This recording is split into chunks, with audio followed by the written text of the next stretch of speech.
Bien-aimé, Jésus est le pain de vie. C'est lui qui donne la vie éternelle. Bonjour et bienvenue à cette nouvelle capsule sur la thématique « Pourquoi croire en Jésus-Christ au XXIe siècle ?» La prochaine raison, c'est la fourmi qui va nous la donner. Pour ce faire, je vais nous proposer de lire un texte dans la Bible, dans le livre de Proverbes au chapitre 6, versets 6 à 8. Il est dit ce qui suit. « Toi qui es paresseux, va voir la fourmi. Observe son comportement et tire-en une leçon de sagesse. La fourmi n'a ni surveillant, ni contremaître, ni patron. Pourtant, elle amasse de la nourriture pendant l'été. Au temps de la récolte, elle fait des provisions. » Vous voyez la sagesse de la fourmi? La fourmi sait que l'année est subdivisée en temps, en saisons. Il y a une saison que l'on appelle la saison de l'été, et puis après, il vient l'hiver. Une saison où il va lui être difficile de travailler, d'amasser. Alors, qu'est-ce qu'il fait? Dans la saison propice, où il a encore la possibilité de travailler, la saison de l'été, il va travailler doublement. Non seulement pour s'assurer la survie au temps présent pendant l'été, il va travailler pour la nourriture dont il a besoin en été, mais il travaillera aussi pour la nourriture dont il aura besoin en hiver, quand tu ne pourras pas être en capacité de travailler. Et cette histoire de la fourmi nous enseigne aussi une réalité qui nous concerne, à savoir que le temps des hommes aussi est subdivisé en périodes, en saisons. Le Dieu créateur a mis des saisons dans le temps des hommes. Dans le présent, nous sommes comme dans un temps de l'été, où nous sommes en train de travailler certainement pour les besoins du moment présent, et c'est très bien. Mais comme la fourmi, il nous est encouragé, exhorté, proposé de travailler aussi en pensant à une sorte d'hiver spirituel qui arrive, qui n'est pas l'hiver que nous sommes en train de vivre en ce moment pour ceux qui sont dans l'hémisphère nord, mais un hiver duquel on ne pourra pas sortir. Un temps où il sera difficile de travailler pour le présent, pour ce futur-là, qui est l'éternité.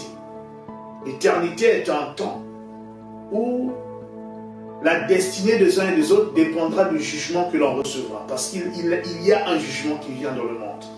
Dans Actes chapitre 17, versets 30 à 31, il est dit ceci. « Dieu, sans tenir compte des temps d'ignorance, annonce maintenant à tous les hommes, en tout lieu, qu'ils aient à se repentir, parce qu'il a fixé un jour où il jugera le monde selon la justice, par l'homme qu'il a désigné, ce dont il a donné à tous une épreuve certaine en le ressuscitant des morts. » Il est question de Jésus ici. La Bible nous annonce qu'il y a un temps où Dieu va juger le monde. Ceux qui en vont être jugés coupables finiront dans la mort éternelle, mais ceux qui seront justifiés finiront dans la vie éternelle. Donc conserveront leur vie pour l'éternité, les autres la mort pour l'éternité. Tu peux ne pas y croire, mais c'est une vérité. Vous savez, un bébé fourmi qui vient de naître en temps d'hiver, en été, s'il voit ses parents préparer l'hiver et qu'on lui dit on le fait parce qu'il y a un hiver, le bébé peut ne pas croire que c'est vrai. Ça n'empêche pas la réalité de la chose. Quand l'hiver viendra, il se rendra compte qu'effectivement, ce temps existait. Donc tu peux ne pas croire, mais Dieu ne ment pas.